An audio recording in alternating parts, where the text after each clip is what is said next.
Okay, ladies and gentlemen, let the festivities begin. It's fantastic to see so many people. There are still some seats. If you can squeeze your way into them, do please try and find yourself somewhere to sit if you can. You'll probably be a little bit more comfortable. But on the other hand, if you feel like getting up and moving around and dancing during the ceremony, then do please feel free to do that as well. It is absolutely fantastic to see so many people here. What are you here for? You're here for the launch of CUSP, which is the Centre for the Understanding of Sustainable Prosperity. And you're here, interestingly, on a day when in Istanbul, the outgoing Secretary General of the United Nations has called together the leaders of the world for the very, very first World Humanitarian Summit.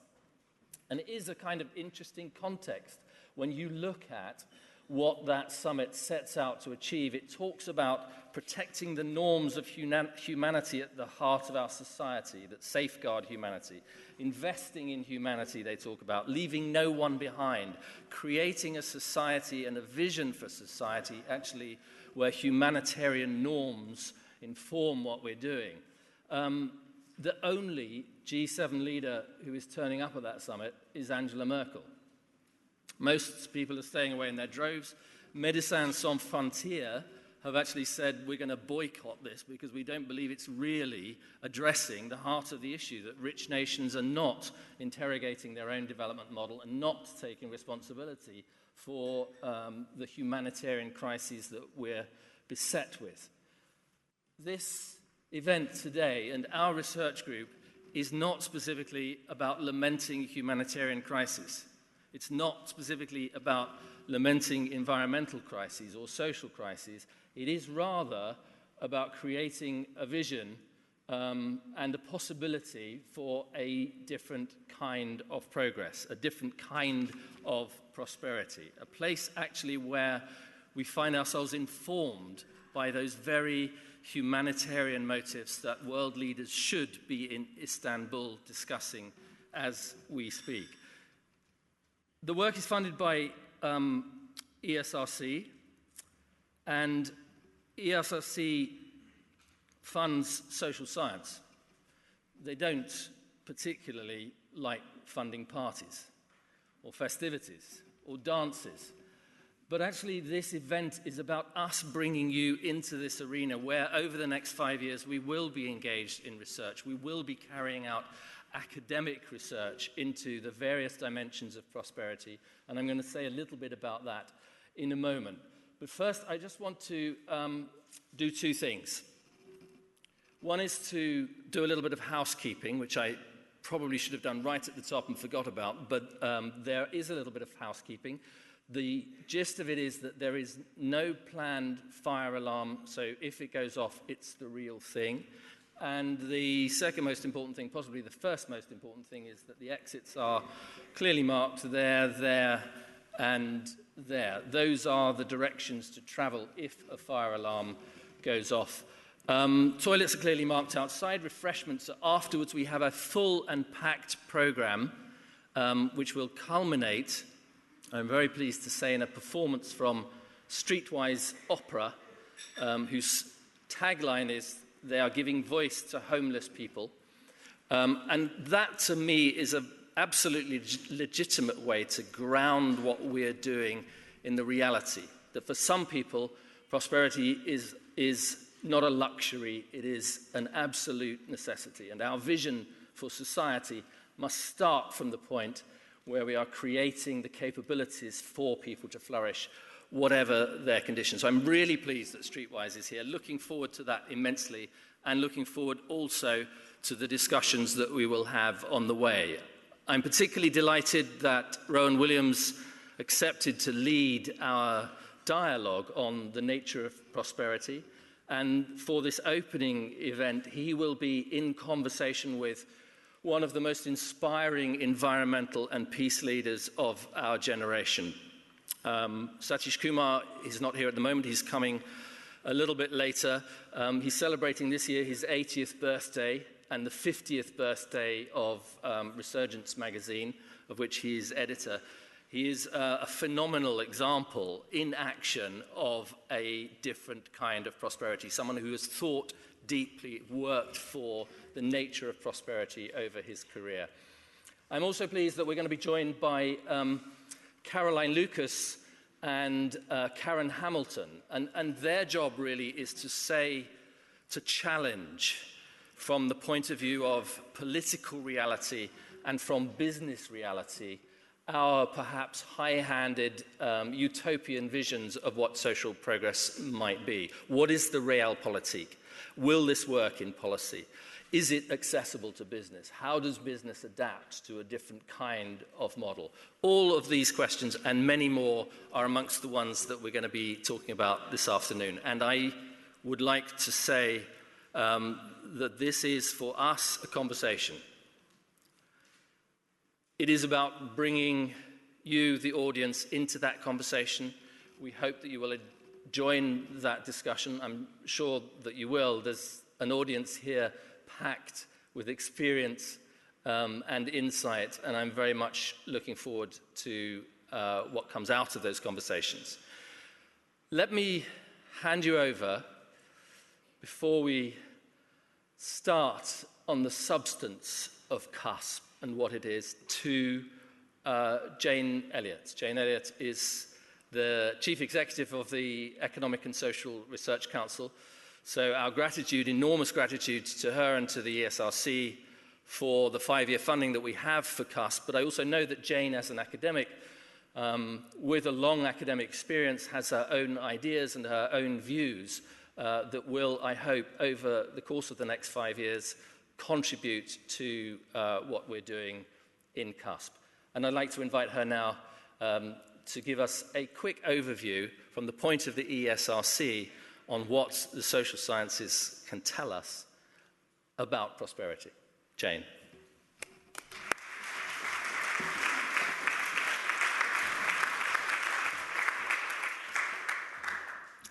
Thank you very much, Tim, and I'm really delighted to open this inaugural debate on the nature of prosperity and to mark the launch of the Centre for Understanding of Sustainable Prosperity. It's just as well that we're calling it CUSP, because otherwise there would be lots of tripping over a long name, I think.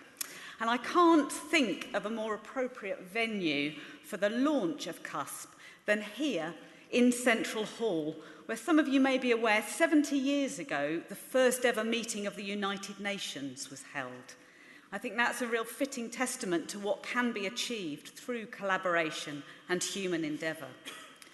I'm certainly looking forward to a very interesting and challenging afternoon of debate, reflections, and maybe also some singing and dancing to show that we're not completely against parties, as Tim said, and thinking from different disciplinary perspectives about the nature of prosperity. In the next 10 minutes or so, I'd like to briefly reflect on how the social sciences can contribute to an understanding of the nature of prosperity, and also how those understandings may have changed over time. I'd also like to give you an insight into the ESRC's current investments in understanding the Nexus.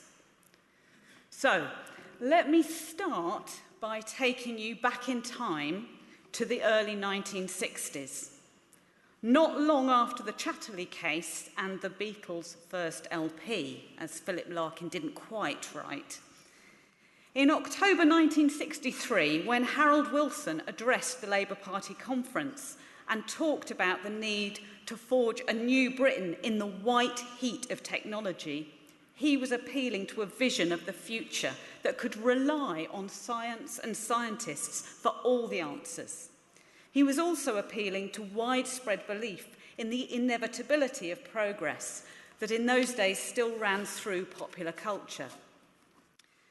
And it's certainly true that in the past 5 decades, we've seen a huge increase in our material living standards in the UK.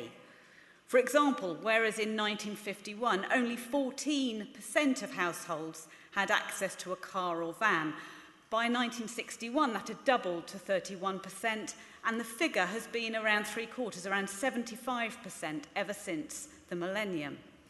Our expectations and experiences of mobility are higher than ever before.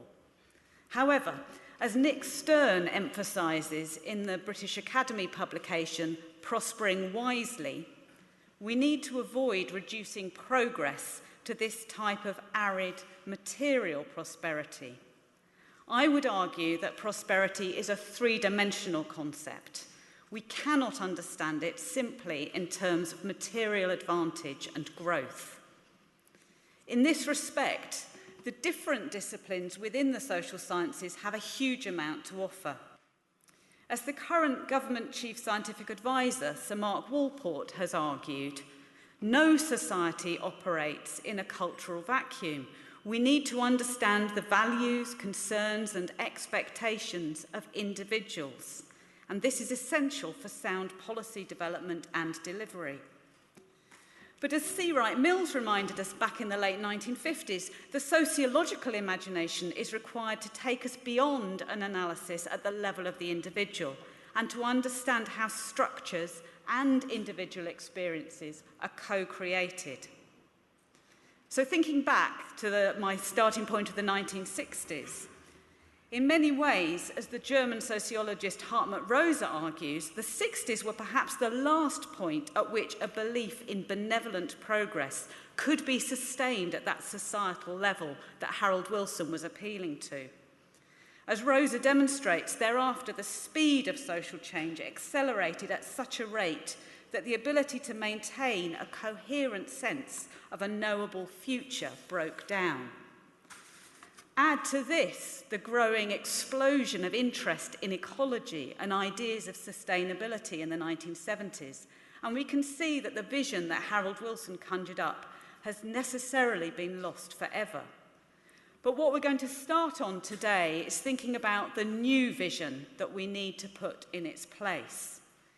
Do we have, or can we forge, an equally compelling narrative for the future that can reach the wider public, but is compatible with our understandings of the risks of growth for the acceleration of climate change?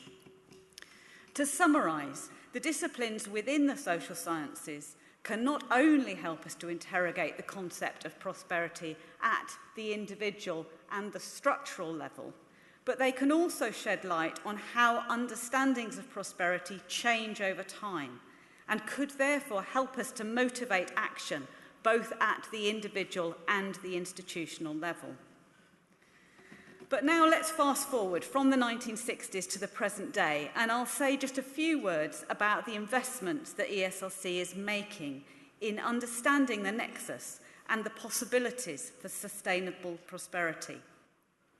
So, in 2009, the government's chief scientific advisor, Sir John Beddington, warned us that by 2030, in addition to the risks posed by climate change, we would be threatened by what he called a perfect storm of population growth leading to significantly increased demand for food, water, and energy. Beddington argued that together with increasing urbanisation and prosperity, this would confront us with major global challenges in the very near future. It was Beddington who called for nexus thinking to better address the interrelated sustainability challenges of food, water, and the environment.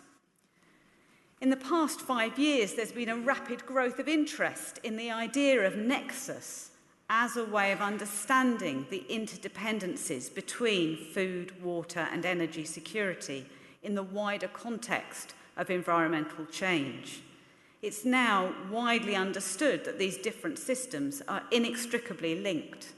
Efforts to improve sustainability in one domain without considering wider connections often prove inadequate, and more integrated approaches are required.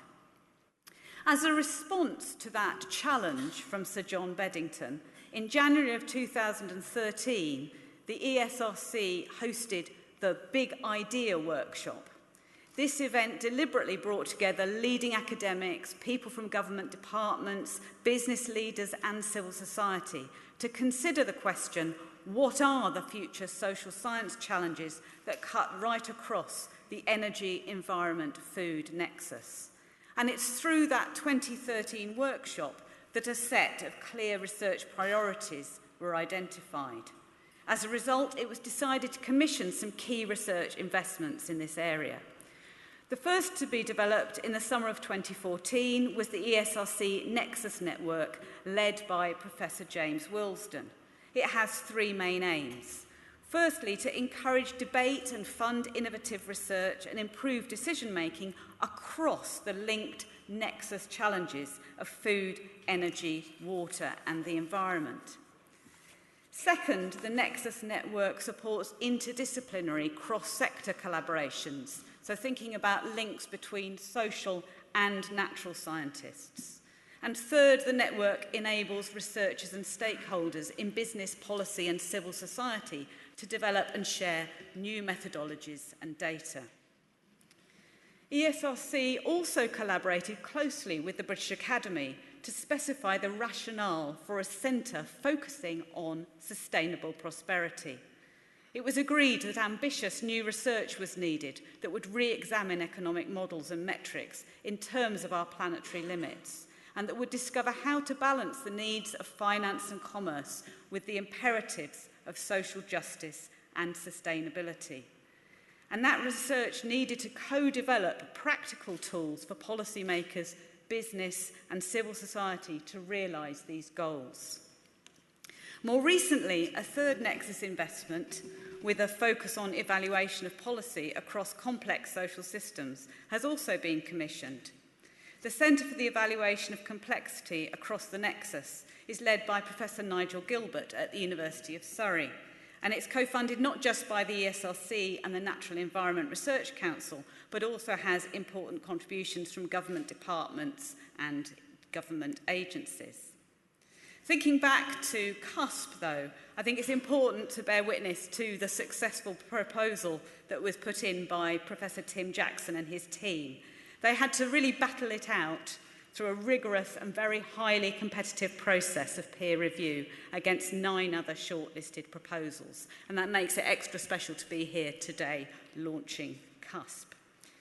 We're already encouraged by the level of collegiality and cooperation between the family of our 3 Nexus investments. Already there are plans for a co-organised conference next year. And at the research councils, we're all very familiar with the way that people put a lot of thought, perhaps at times too much thought, into the names and acronyms for their research centres, and recently their polar research ship. I'm not going to name it. But I think the Centre for Understanding Sustainable Prosperity, or CUSP, is well named. As Sir John Beddington had made clear, the stakes are high. Now more than ever, we need to find answers to major economic, ecological, and political challenges. We need to collaborate to identify the best solutions. As the acronym CUSP tantalisingly suggests, we may be on the brink of a whole new paradigm. As will be clear this afternoon, CUSP will be taking a leading role in addressing a set of crucial intellectual and practical tasks. And so from the ESRC, we wish the Centre and all the many research staff, students and collaborators from across the UK and beyond every future success.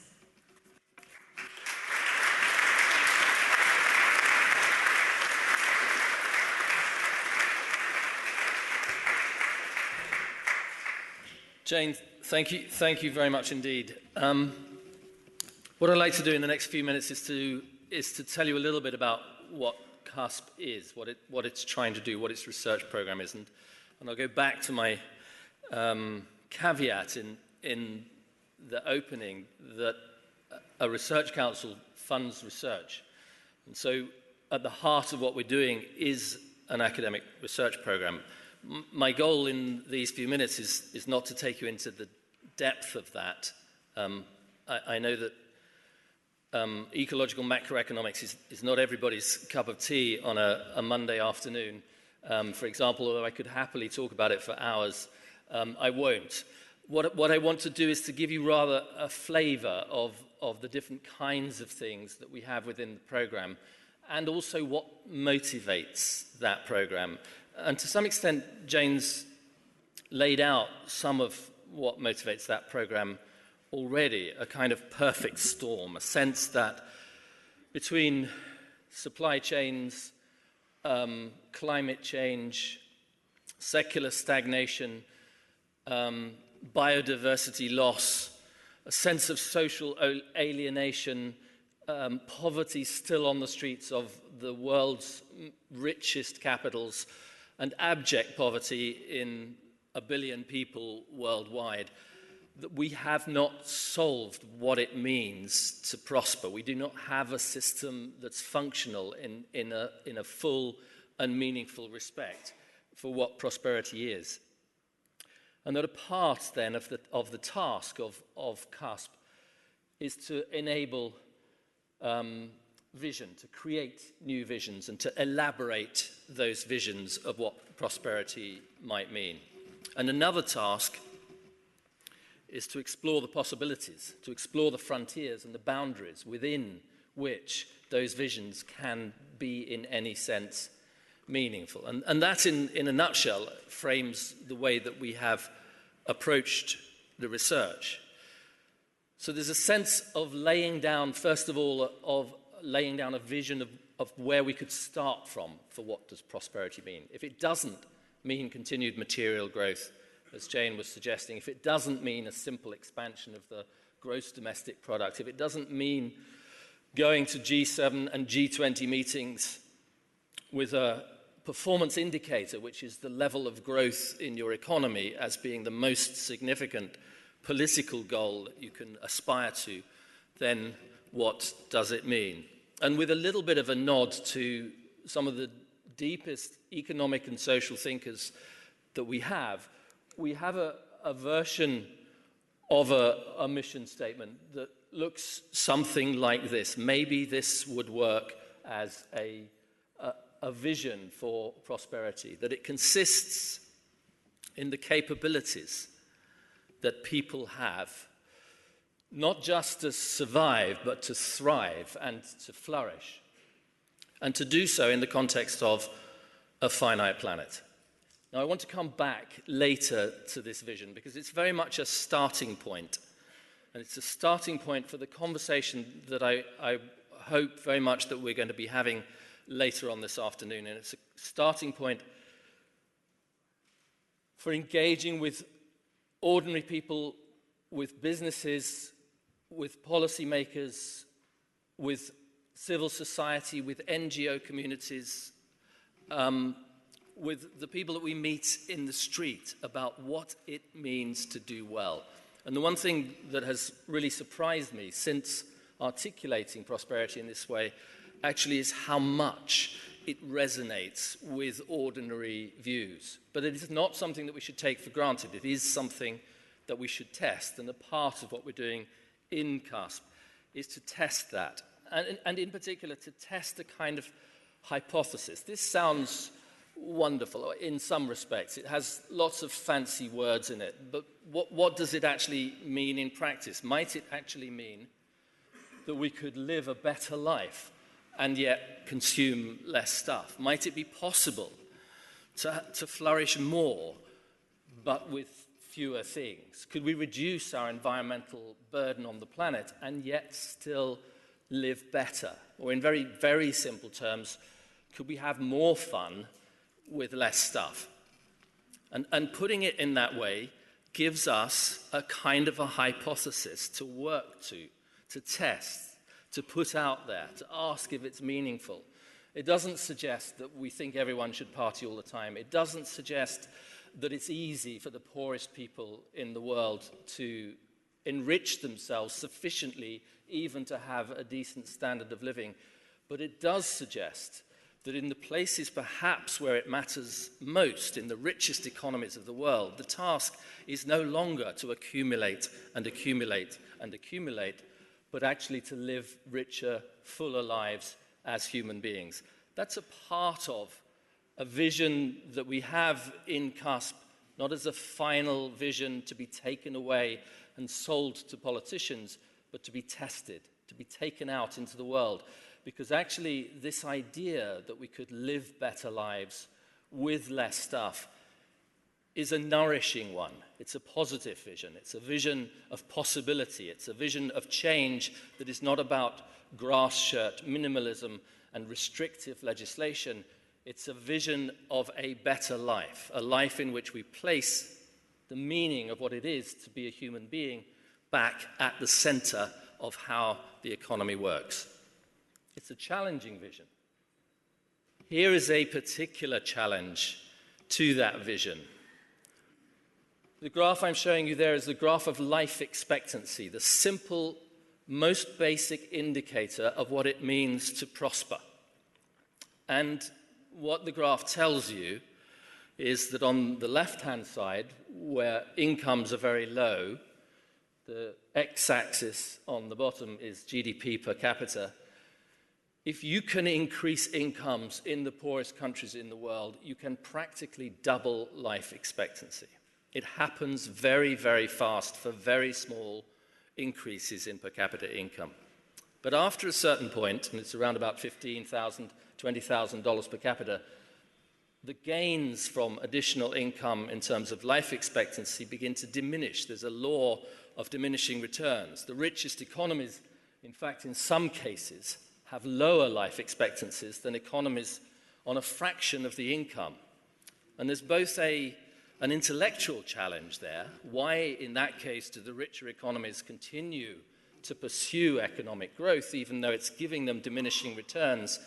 And a moral argument that where human well-being is concerned, growth really matters in the poorest economies. That is the place where we should be able to make room for growth, to allow people to flourish. And in the richer economies, perhaps, our objects and our goals and our aims should be and could be slightly different.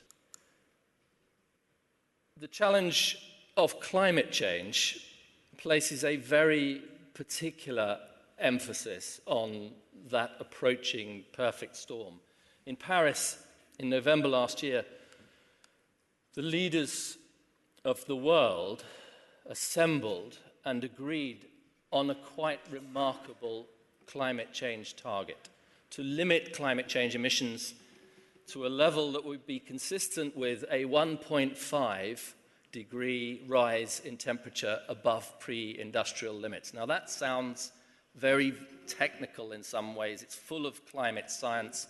It doesn't necessarily appeal to a broad public, but the implications of that target are quite extraordinary, so extraordinary that one has to assume that, in fact, many of those leaders had not actually done the maths. They had not looked at what it meant to limit carbon emissions in that way. And actually, they sent the Intergovernmental Panel on Climate Change away to do another assessment because even the climate science community had no emission pathways that would lead to a warming target like that.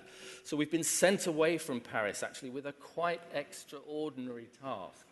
And the reality of that task is that we basically have less than a decade to decarbonize our energy systems almost in their entirety. And everyone in this room, throughout their lives, has built their prosperity around a carbon-based energy system. It's an extraordinary technological challenge. So those technological challenges somehow have to be taken into account in the way that we aspire to a different model of prosperity. But the reality is, as Bill McKibben once colourfully put it, that we are running out of planet faster than we're running out of resources. There are urgent planetary boundaries that curtail the possibilities for what prosperity can actually mean in reality. Now, one of the interesting things that's happened since the financial crisis in particular is that those environmental imperatives, those social imperatives to re-examine the business model have been accompanied by an insight which comes right from the heart of economics. And that is that actually the growth that we believed would lead us out of all of these problems and create a greater prosperity is slowly and gradually disappearing, particularly in the advanced economies. And there's a tendency amongst economists, or has been a tendency, to think, well, actually, this is a function of the crisis. We have debt overhangs, we have a lack of consumer confidence, investors are not putting their money where they were before, banks are not facilitating credit enough, governments are not creating enough incentive, they haven't built the structure of that financial system appropriately to recover from the crisis. But actually, this graph tells a rather different story. It goes back actually to 1900s, and in the middle of that graph is the middle of the 1960s, the period that Jane was talking about as this period of optimism about social change, optimism about technology. It's a graph of the growth in labor productivity in the economy, broadly a measure of how efficient the economy is in using people's time in it. And what this graph shows you is actually that from the mid-1960s onwards, actually the peak occurs, North Sea gas discovered, it says at the top of that peak, but it is also 1966, and as many of you will know, wonderful things happened in the summer of 1966, especially for those who were England fans at the time. But the mid-1960s was also a surge of growth in labour productivity, which has since simply dissipated. We are in an economy now in which the trend labour growth in labour productivity is negative. In other words, we're going very, very slightly backwards in terms of the efficiency with which we use people. Now, from an economic point of view, that's a horrible thing to have to face, because it means fewer profits, it means less expansion, it means lower GDP growth. From the perspective of prosperity, however, it's a very interesting place to be. And a part of the reason we're in that place is that we've put more of our effort recently into services, into the services that improve the quality of people's lives, in health and education and social care and renovation and refurbishment and craft and culture. These are a set of activities in which people's input to them really matters. It is the time that people spend in those activities that gives them their value. And there's an inevitable slowing down of economic growth as you move your economies into that area. But here, actually, it's a very fertile place. It's a place where we can say to economists, look, this is not about tree huggers in Paris signing up to unrealistic agreements. This is the future of our economy. Is there an economy out there that works in a different way and gives us a different sense of prosperity? And a part of what we want to do in our research is to explore exactly that framing. We thank you for the compliment, Jane, about CUSP. We got a little bit carried away and we came up with another acronym, which is to describe our work program, and we call it the MAPS framework. And MAPS in this case stands for meanings, arts, politics, society, systems. A multidisciplinary set of approaches to this complex problem. We can say with no doubt whatsoever it's not just about economics. We can say with no doubt whatsoever it's not just about climate science. We know, as Jane suggested, it is about a broad diversity of social science. And so we can start from some relatively straightforward things, more conventionally associated with the problem at hand, the question of the economy. A systems dynamic approach to the economy that has as its heart the basic question, what does the economy of tomorrow actually look like? How does it work in practice? If it isn't growing so fast, how do you maintain employment? If it isn't growing so fast, where does financial stability come from? If it isn't growing so fast, then what is the structural relationship between the private sector and the public sector? And opening out those questions is at the heart of what we hope to do in that particular S within our MAPS framework. And we've already to some extent started on that, because asking the question of what does the economy of tomorrow look like is a very pragmatic, practical question. And we've been asking that question in particular through a project called An Economy That Works. which was initiated by the Aldersgate Group, taken up by the World Futures Council. Both of those organizations are now partners with us. And this morning we held our first workshop, business workshop, talking very specifically about the idea of an economy that works. And in particular, the idea that if we're moving towards a world of more fun with less stuff, where does that leave business? Is it possible to have more profit with less stuff, or at least enough profit to survive as a business when your business model is not simply selling people more things? How does that work in practice is a practical conversation that we can start now, that we have already started now with people like Aldersgate Group. We can't simply do that from the level of economy. We must also interrogate what that means to ordinary people. And that's another of our themes, is to explore societal understandings of the good life. What does it mean in practice? How are these things negotiated? How do we negotiate the aspirations of ordinary people to have a decent life with the constraints of carbon and biodiversity and scarce resources? And how do we make that work, not just in modern advanced economies, but in an international, multilateral world in which the example of Western consumerism is rapidly becoming the norm? How does it work for kids in cities in Sao Paulo or in South Africa, where their aspirations for the good life have to be negotiated in a completely different context to anything that we have had in the Western world in the last 60 years? And that is, all of those kinds of questions are questions, again, that we can construct research programs for, we can ask research questions of, we can engage people in. And again, we've already started that, for example, in our Cycles project, which is a project in collaboration with the United Nations Environment Programme, looking at children and youth in cities and how they negotiate sustainability. None of this can happen, of course, without politics, without policymakers and institutions, and that's a very, very important strand of our work. We look not just at the broad meanings of what governance has to deal with in this new vision of prosperity, but also the places where, in practice, quite wonderful things are already happening at small scale, in small locations, isolated often from the mainstream.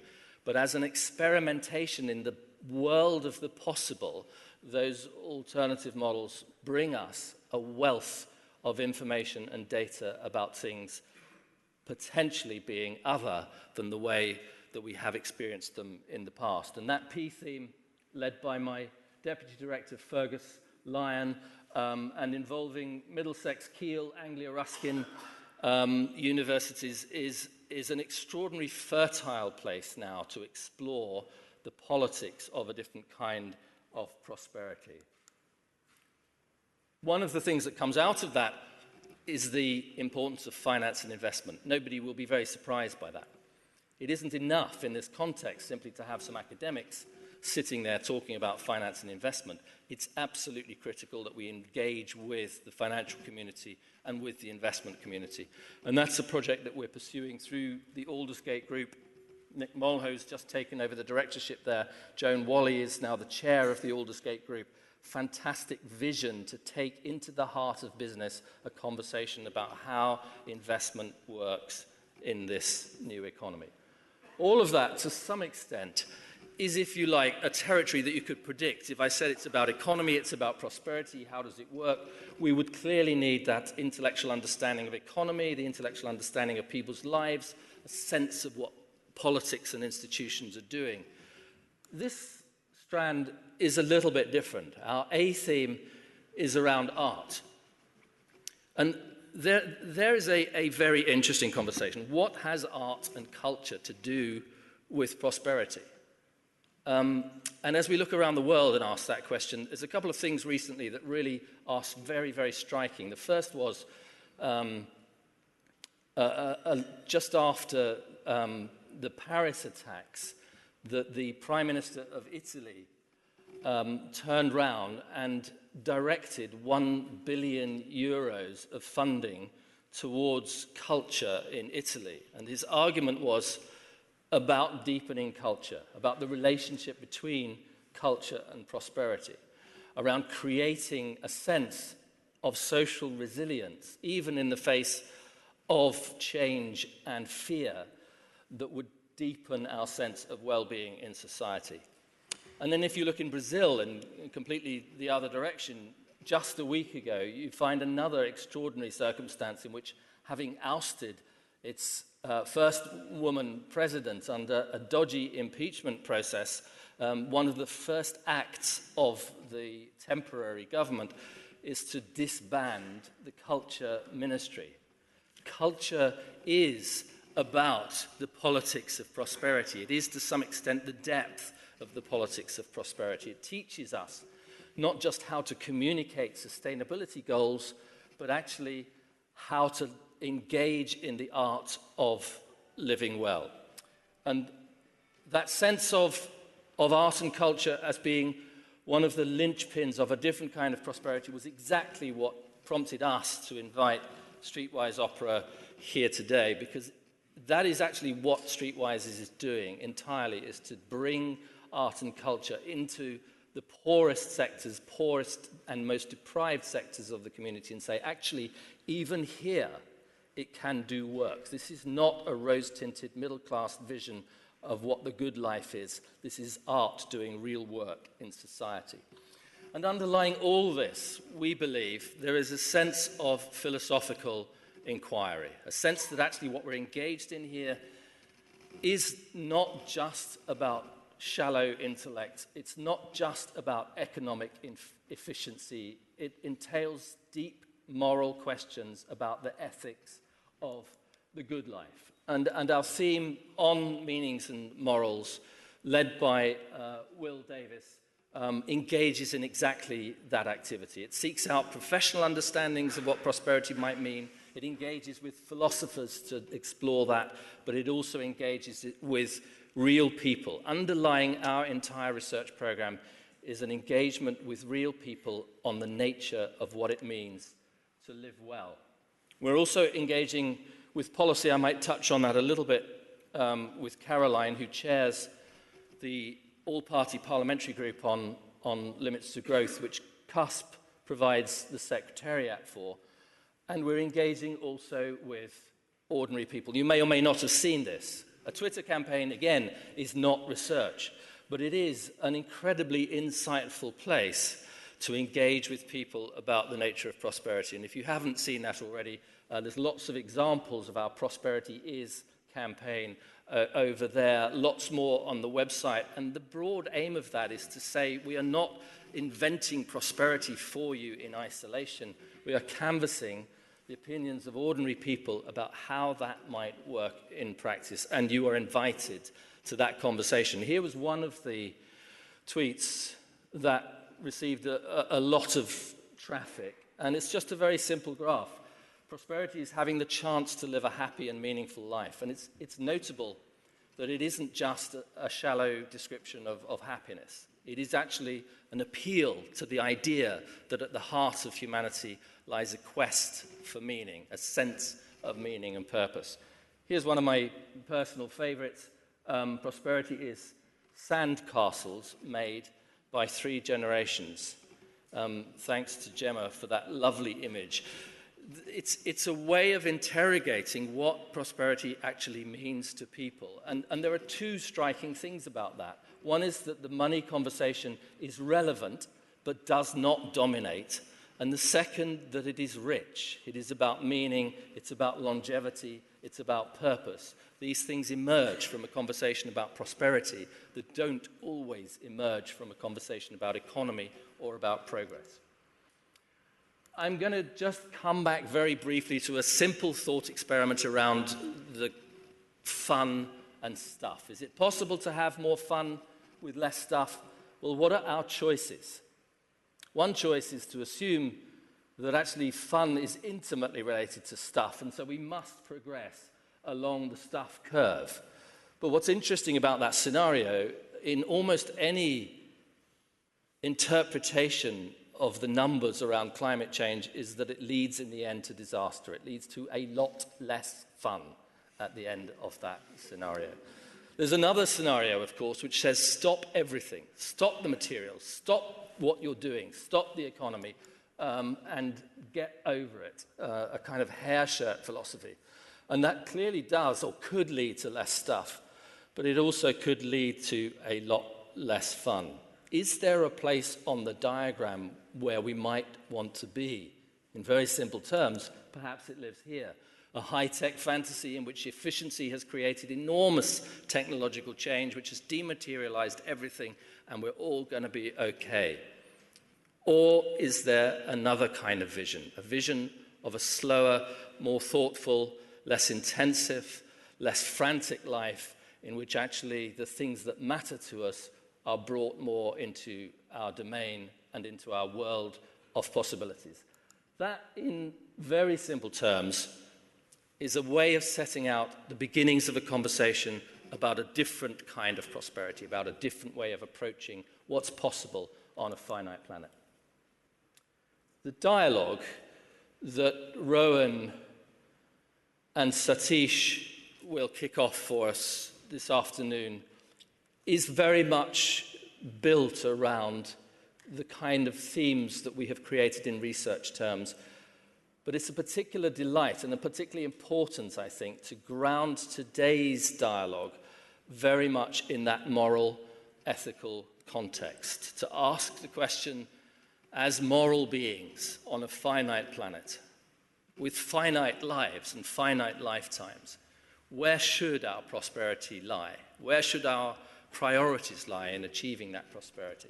And how do we approach that within the existing system? I'm going to come to that conversation a little bit later, but first, since I've taken you more or less through our research program, and before I open that out to questions, what I would like to do is to invite Caroline Lucas and Karen Hamilton. Karen is from Unilever, from a business environment. Caroline Lucas will be very well known to all of you as the UK's Green MP, to come to the stage and just engage for a little while in the challenges that the vision that I've set out places on us from a policy and a business perspective. Caroline and Karen,